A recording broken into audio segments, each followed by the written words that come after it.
we need some background information about how vitamin K works. We know that vitamin K is necessary to make some major clotting factors. Vitamin K is fat soluble, and so it must be absorbed into the digestive system along with fats. In order for fats to be digested, we need bile, which emulsifies the fats. It allows the fats to mix with water. Bile is made in the liver, while bile is stored and released by the gallbladder. We need this background information to understand why gallstones leads to clotting problems.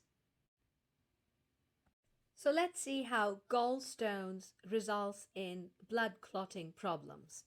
As we know, this has something to do with vitamin K absorption. So we start with gallstones. Gallstones result in the obstruction of bile from the gallbladder. So the production of bile decreases, which means fats will not be emulsified, fats will not be digested.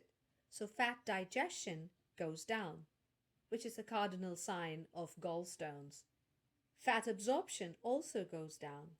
If you remember, vitamin K is a fat-soluble vitamin, and so it cannot be absorbed if there is no fat absorption. So vitamin K absorption also goes down. As a result, less vitamin K ends up in the blood. So vitamin K levels in the bloodstream also go down.